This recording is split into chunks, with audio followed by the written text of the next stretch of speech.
ndoa nyingi wanatembea na mambo ya jana. Jana ulinifanyia hivi mimi. Ndio unapata nini sasa? Kuna medali hapo? Hata watu wanauza mitumba waishi jana. Ya leo, mali mpya ya Obama. Utaenda mwenyewe kununua. Wauza vitumbua barabarani vya moto vya leo. Ukinunua kumbe vimechacha, unateba pupuke shauza tayari. Mtu wa tatu awe wahisia. Wenye ndoa mara nyingi hawagombani. Mtu wa tatu, kasome Mwanzo sura ya 3. Na nyoka alikuwa mwerevu kuliko wanyama wote wa nini? Wa mwituni. Mtu wa tatu anawafanya nyie kuwa wajinga. Mama mkwe, mashemeji, wachungaji kama sisi. Bwana amenionyesha mme wako joka. Wewe unalala nake upande joka. Sasa joka utamkumbatia vipi joka? Unalala na joka. Bwana amenionyesha nimemchomoa kutoka kuzimu. Wewe kamchomoe mkeo. Toka hapa. Amen. Mimi nilisali kanisa moja alafu nabii ukatoka. Hananja nikasema naam. Nabii yule akasema mke uliye naye si wako. Nikasema mama yangu. Kumbe mke wa nani? Amen. Jambo lingine na utengeneza mgogoro, Mwanzo 2:24. Nitamfanyia wawili watakuwa wawili tena bali mwili mmoja. Umoja wa aina 3. Umoja wa kimwili, yale unaopenda kutendewa umtendee mwezio. Hatukuumbwa kupendwa, tumeumbwa kupenda. Kupendwa ni kuliwa, kupenda ni kula. Yale usiotaka kutendewa umtendee mwezio kwanza. Rumi sura ya 15 mstari wa 1. Imetupasa sisi tulio na nguvu kuchukua udhaifu wale wasiokuwa na nguvu, wala ipasi kujipendeza wenyewe, maana Kristo naye kujipendeza mwenyewe. Kama yale wewe kama unapenda kuvaa vizuri, mvalishe mkeo awe mke wa mshua. Sio mke wako amevaa skin tight limetoboka.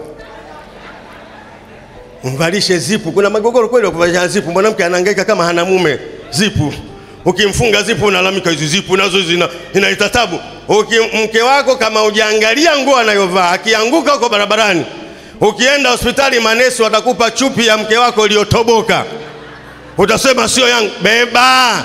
Mwenye uko smart mke hoi.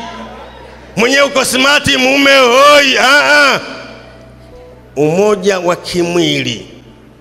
Aina nyingine ya umoja wa nafsi. Kuna watu wana mgogoro binafsi. Hakuna mgogoro wakati mwenyewe tu binafsi. Ana mgogoro binafsi, akikaa hivi anasema, hapa mimi nafanya nini hapa? Hivi mwanamume nimepatia au sijapatia? Sasa unamuuliza nani? Mgogoro binafsi ujue niondoke nisiondoke. Watoto wa kwangu au sio wa kwangu? Kwani wewe umekuja umeoa ili upate watoto? Watanyao wanao watoto. Umeoa usimame kama kuhani uiponye nyumba yako. Ezekieli 22:30 kama kuhani uzibe mahali palipobomoka. Watu wana mgogoro binafsi ndani ya mioyo, wanacheka nje, wanakenua meno, ndani wana maumivu, wana machozi. Wanageukia, wengine wanalala kila mtu chumba chake. Kuachana ni laana. Kuna watu walitengana, mke chumba chake, mume chumba chake. Mwanamume amekufa siku ya 3 ndio mwanamke anagundua. Ameenda kufungua grocery yake, mwanamume amekufa. Yule mwanamke alitembea barabarani akafa. Barabarani mwezi mmoja alianguka amekufa. Ndoa ni ya Mungu, ndoa ni ya madhabahu. Utasikia watu wasema pande zote mbili zikae. Kwani kikao cha mirathi hiki? Pande mbili andafani, basi ukalale na mama yako kitandani kama pande mbili. Atelemke mkeo avue mama yako nguo ulale naye. Au baba yako ulale naye. Mume ni bora kuliko mtu yoyote. Amen. Pona kwenye nafsi yako kwa jina la Yesu. Tua huo mzigo mzito uliobeba mumeo.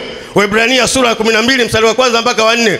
Basi kwa kuwa tumezungukwa na wingu kubwa la mashahidi namna hii, na tuweke kando kila mzigo mzito na ile dhambi tuzingae kwa upesi, na tupige mbio kwa saburi katika mashindano yaliyowekwa mbele yetu, tukimtazama Yesu mwenye kuanzisha na kuitimiza imani yetu. Mstari wa 3, mtafakarini sana yeye aliyestahimili mapingamizi makuu na mnayotenda dhambi juu ya nafsi zao, wala msije mkachoka mkazimia.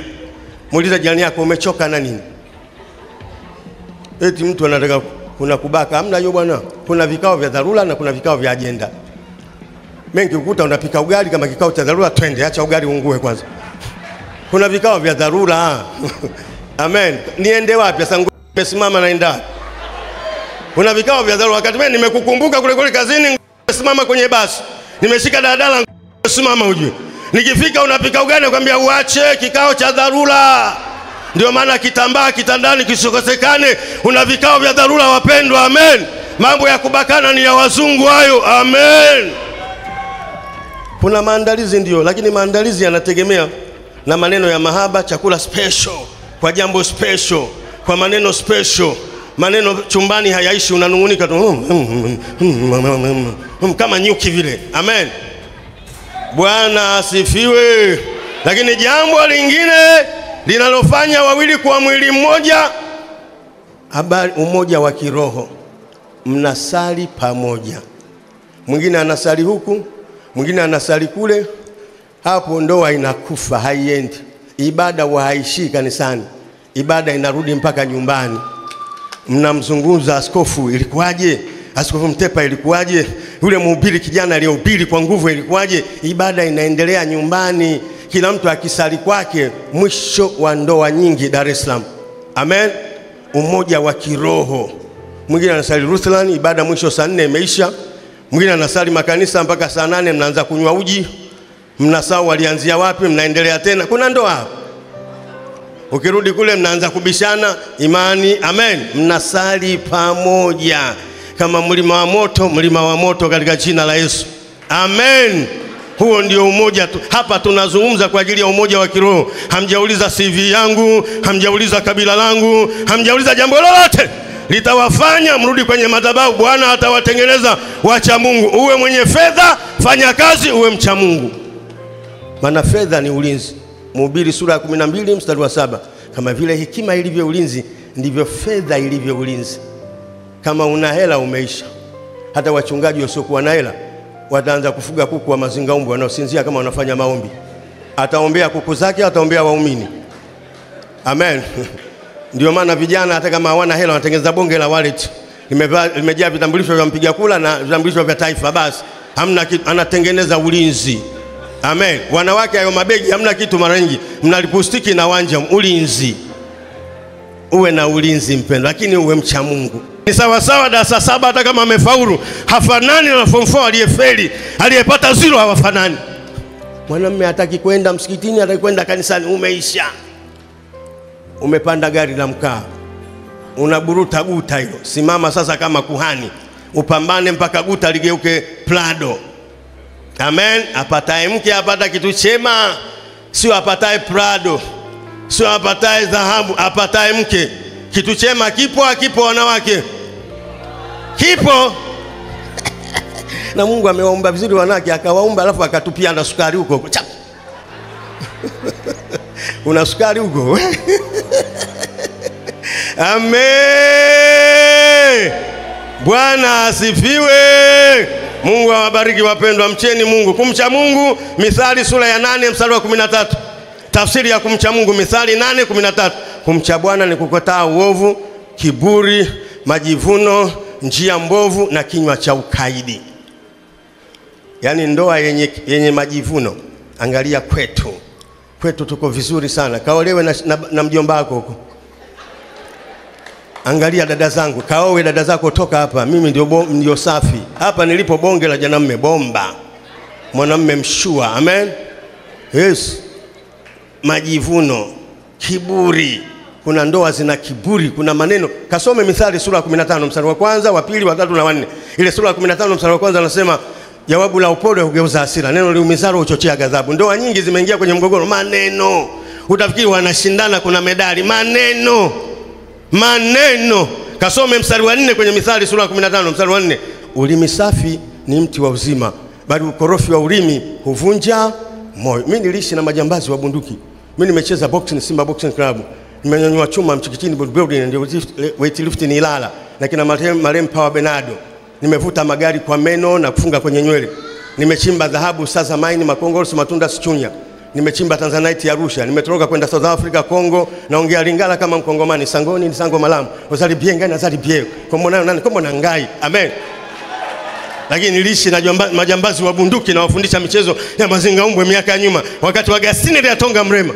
Niliishi na jamaa mmoja jambazi katili. Lakini alipeleka hela kwa mwanamke Kinondoni, mwanamke mwembamba akitembea kama ataanguka. Ukimuuliza sisi kwa nini tulikuwa tunamuita askofu atandika askofu. Askofu mbona unapeleka hela yote kwa mwanamke mwembamba? Anasema maneno yake. Mwanamume akae na wewe kwa ajili ya hipsi siku 90. Anakaa na wewe na kile unachofanya. sio vile ulivyo. Anazoea siku 90 na wote, na miaka hii tunalala wote bila nguo, mnagusana mpaka mnazoeana. Amen. Haolewi mwanamume kwa sababu handsome boy. Naweza nikafua nguo za ndani za mke wangu, ukiniuliza kwa ajili ya nini, sisemi kwa ajili ya hipsi, nafua kwa ajili kuna mambo anayonitendea. Amen.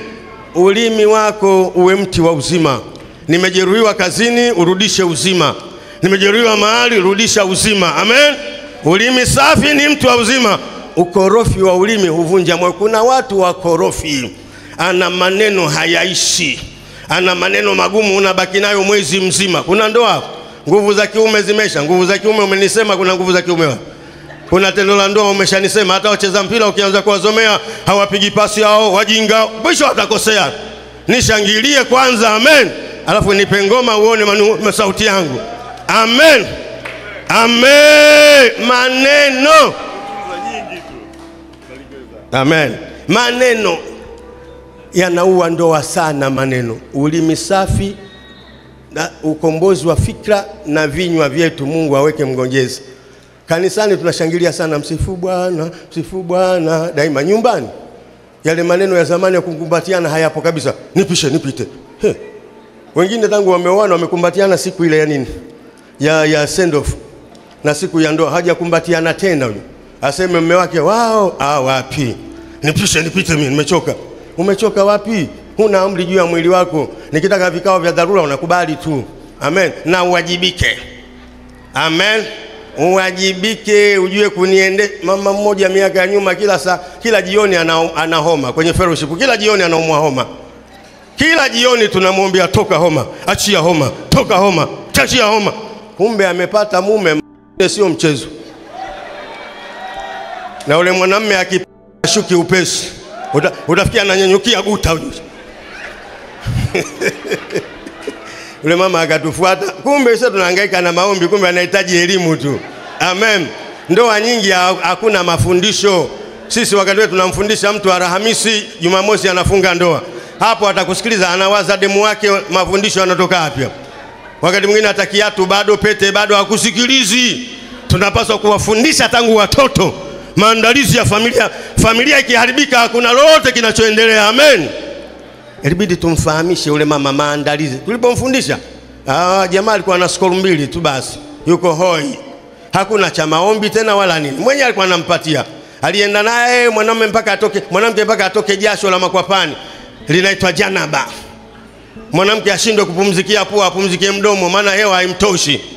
Halafu akwambie mwenye, njoo sasa unifanyie operation daktari. Amen. Mungu awape maarifa ndugu zangu. Mungu awape akili kwa jina la Yesu.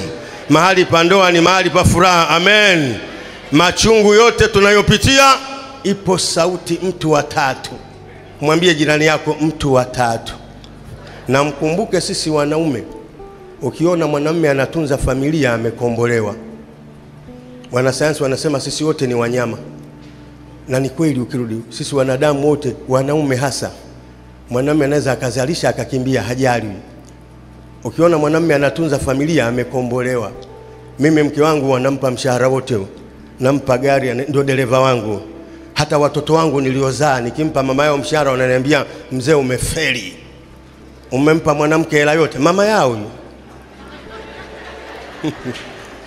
inabidi wanahitaji elimu ujue. Maana mwanamke ndio mtunza hazina mkubwa duniani. Biblia inaposema nitakufanyia msaidizi, mwanamke sio msaidizi. Tafsiri ya msaidizi sio hiyo. Mwanamke ni mratibu wa safari ya maisha. Mwanamume ukificha hela hamuendelei.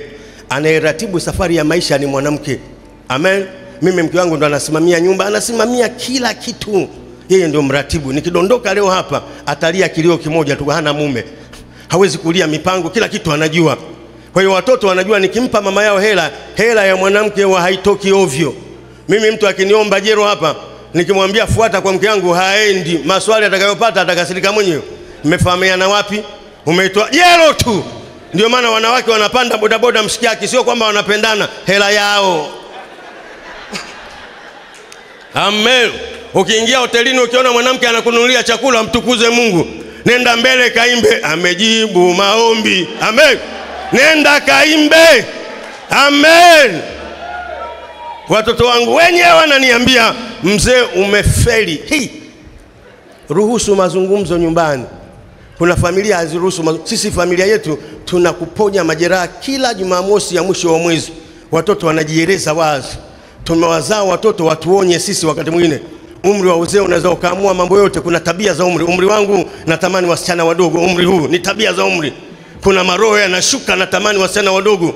Nguvu yenyewe. Mimi umri huu msichana ananipenda kweli, ananidanganya. Atanipenda nikicheka kama ninalia. Atanipenda kweli. Anataka hela yangu. Umri huu hata shetani amenifuta CV. Hata shetani anitaki. Naishi raia wa nchi mbili.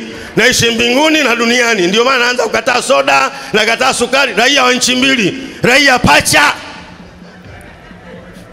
Umri huu ananipenda mwanamke kweli, atanipenda? Au umri huu unafikiria kuoa? Tabia za umri. Umri huu mtu anataka kuoa msichana. Unaoa, unajioa. Amen. Amen. Mwanamke mtunza hazina mkubwa duniani. Mpe fedha yote. Hata waliookoka wanahitaji neema. Hili eneo la neema sana, la fedha. Hili eneo la mtu wa tatu.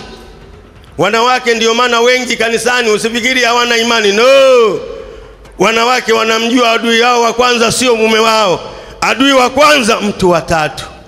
Ndio maana bustani Eden, Adamu alipoulizwa uko wapi, akasema ni huyu mwanamke uliyenipa. Wanaume mara nyingi tunalaumu wanawake. Akaja mwanamke kamekuwa kaajabu. Yale maneno ya Adamu. Mwanamke Eva hakumlaumu Adamu. Akajua tatizo ni mtu wa tatu. Amen. Ndoa yako inayumba mtu wa tatu. Awe wa hisia, awe wa kweli. Amen. Mtu wa tatu hana nafasi. Tunawaita mpita njia. Huna sababu ya kuruhusu mpita njia. Awe mama yako, mkwe, awe nani, heshima yao inabaki.